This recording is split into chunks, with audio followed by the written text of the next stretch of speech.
what is some like hobbies or something that people in the industry might not know about you? Huh. Well, I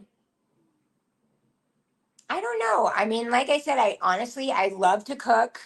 Cooking is my favorite. I love to eat. So if you like to eat as much as I do, you better learn how to cook. So cooking and trying new foods.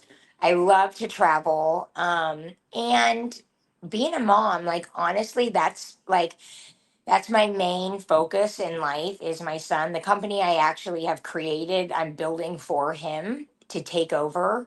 And I'm actually going back to school to finish getting my paralegal so I can start freelancing paralegal. And then eventually this company will be his. And so everything I do is revolved around my son. So, but I feel like everybody kind of knows that about me. So I don't know. And what about like your free time? Like what's something that if you just, you had somebody babysitting for the night or whatever, what's something that you would like to do on your free time? Probably go out and eat. Going out. Gotcha. Yeah. Gotcha. And honestly, he's like my partner in crime. He'll be 5 in June. But this kid, like, he eats ceviche, he eats octopus, he'll have sushi. Like he has a very sophisticated palate for a little kid. So yeah. All right. And what is some advice that you have for someone in junk removal who's thinking about adding dumpsters to their business? Well, in honestly, I would say I think a lot of people look at any business, but especially this, it's like a get rich quick scheme. And I literally, the first 18 months, worked every single day with my baby. Like, no joke. We were doing 8 to 10 hours a day, every single day, busting my ass. And you have to be committed. Like you have got to be committed and disciplined. And really, it's so important, like to be willing to take a loss because, and when I say that, like with a customer, like you have to be willing to be wrong. You have to be humble. You have to be, like you said, teachable. And in that, like that's going to help you to win being in that frame of mind and in that humble position. Yeah, I like the whole thing that you said earlier, how when people call you, even if they don't hire you, you're gonna deliver above and beyond. It's because it's your brand name and that's what you want to deliver. And that's something that I really incorporate in my business. And I really respect when you said that for sure. Totally. What's the craziest thing you've ever hauled or found in a dumpster? And don't tell me a sex doll. I think everybody I brought on here has told me they found a sex doll. I'm like, damn, I hope I don't find no sex dolls anytime soon. I mean, that's pretty common these days. God, I won't tell you about the body I found then.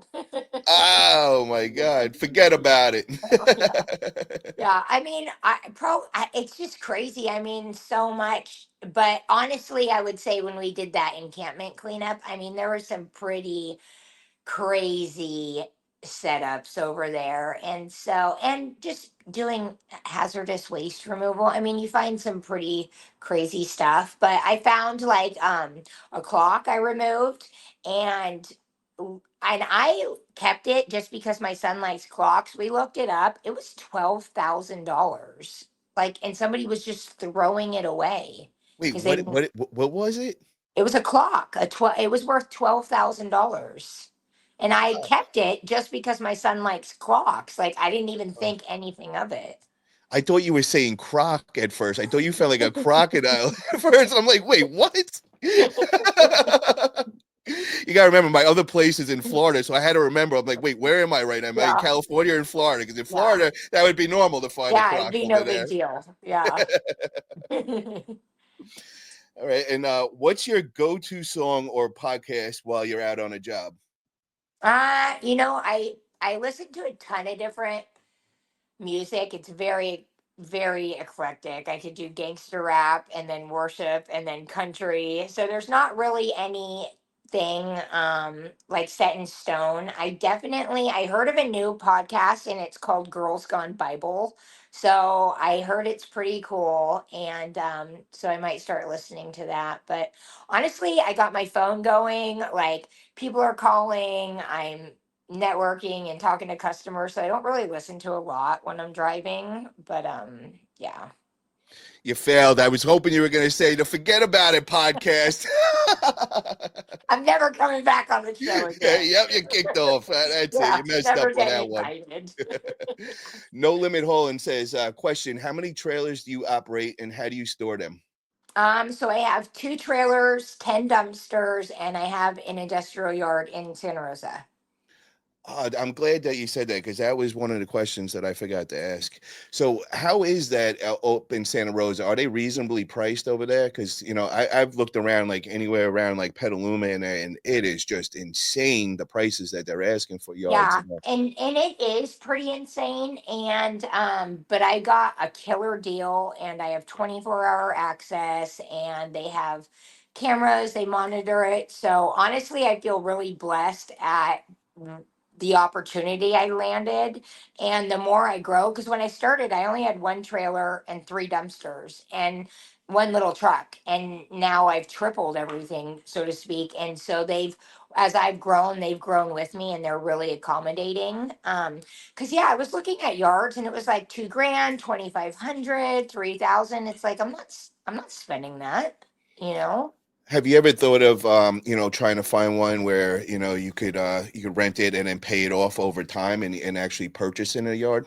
I have. I actually had a customer that called me last month to clean up their yard that they're getting ready to sell. So we're kind of in the talks, seeing what that looks like. And they're in Santa Rosa, which is nice. So Yeah, that's the way that I would go. I would go for that rent to own. And after getting into the junk removal, I'm always looking to expand and figure out what the next move is.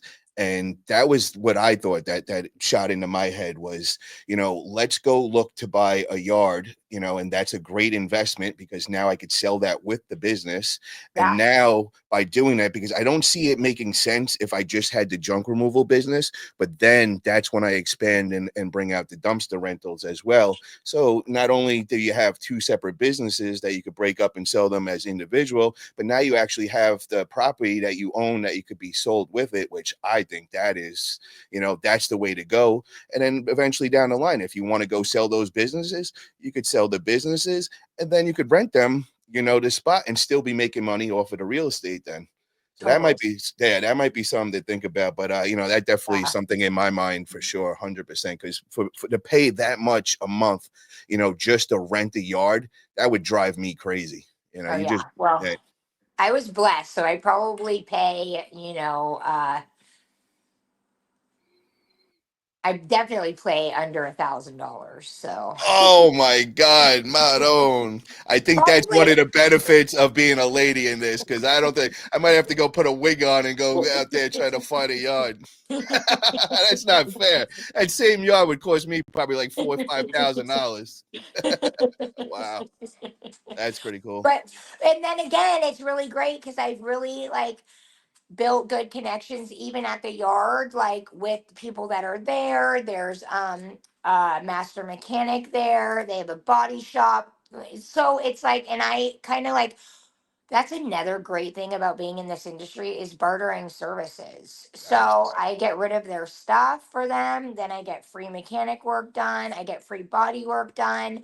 My son takes these survival swim lessons. They're I'm talking thousands of dollars I've invested, but I was able to do a huge job for his swim coach. So he gets lessons now for the rest of the year comped. So it's that's a big plus about being in this industry is being able to trade like services, you know?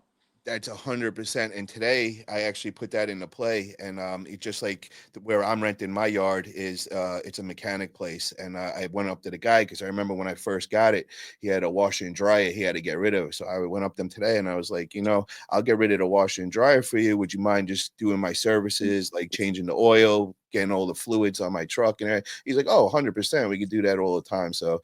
definitely. Yeah, definitely people should take advantage of that. If you guys aren't already, definitely start finding other people to barter with.